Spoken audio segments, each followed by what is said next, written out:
So this book isn't exactly erotica, but it is a romance novel, and it's a vampire romance. And it was just released last week, so I'll read you the synopsis and then I'll read you my prologue real quick. So the synopsis is: England, 1843. 20-year-old Rain Pearson embarks on a voyage to America to escape a past she is desperately trying to forget. She boards a steamship, one that conceals all manner of peculiar phenomenon. Aboard the ship, Rain meets Traith Harker, who seems like the embodiment of her dreams. But, like everything else she uncovers, he harbors a deep secret. As mysteries unfold, Rain finds herself in a whirlwind of emotion, confused about her growing love for the dashing but mystifying Traith, frightened by his secret that reveals the supernatural world that is encroaching upon her own, and heartbroken as tragedy disrupts her voyage. So, this is my prologue. The men's drunken laughter and endless taunting filled the frigid air as a lantern was lit from around a darkened stone corner.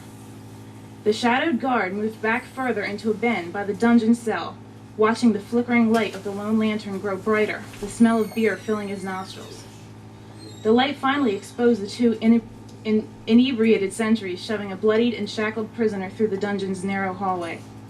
The prisoner was a young man, perhaps in his early 20s, and his body was battered and bruised. As the lantern swung side to side, a swollen and bleeding bite mark could be seen on his neck.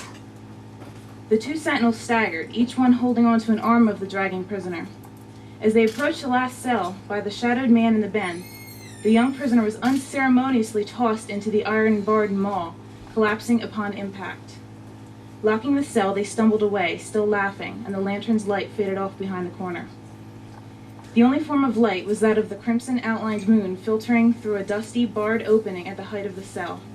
The young man, wet with sweat, moved to his knees and stared at his ghostly white hands. The guard felt faint as he watched the prisoner suddenly hunch over and grab his stomach. The writhing man in the cell was wincing and panting. The guard could tell he was trying to bear up, despite having been battered by the soldiers. With blood dripping down his neck, the prisoner looked up into the dim light of the cell and let out a stabbing cry. 4 of his teeth spared into a point, appearing lengthened and sharp. He felt them inside his mouth, hands shaking hard, a look of shock surfacing on his face. He was changing, and with each change came horrible agony. His pain was evident in his posture. He was bent and twisted. His light brown hair streaked darker. The guard could see through filtered light that the prisoner's once unobtrusive eye color was now a brilliant shade of red.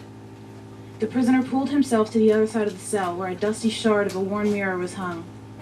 His curiosity, despite his terror, was all that could have driven him to search his exterior, and the guard suddenly realized why he had been ordered by his own chancellor to place the mirror there. Using the last bit of strength he had, the prisoner pulled himself up and looked into the mirror, but he shrank back with fear as he witnessed his strange appearance. As he brought his hand to feel the mirror, he realized that his reflection was slowly vanishing. Soon there was no reflection at all. He had only a moment to see himself as a strange apparition. He was now a pale and gruesome sight. The guard could not help but feel pity for the man. The prisoner's expression had gone from fear to something strangely numb. The captive slid his trembling hands over his stomach to his chest and stopped. His breathing, his panting ceased. His hands rested there until he panicked. He could feel nothing. His heart was not beating. He turned with revulsion and his eyes as cold as ice toward the watching sentry. The guard watched in abhorrence, with knowledge that the boy saw the guard's own fear and antipathy within him. He dropped his spear at the sight of the young man and ran off behind the corner. The prisoner's eyes had glared at him so questioningly. The sentry heard the man still, panting heavily, cursing whoever heard and yelling for answers, but neither the guard nor anyone else ever answered his echoing screams. And that's my prologue, and it goes on to introduce other characters. And so, yeah, if you have any questions or want to buy it or contact, I'm going to leave my number and information with Barbara before I leave, so thank you.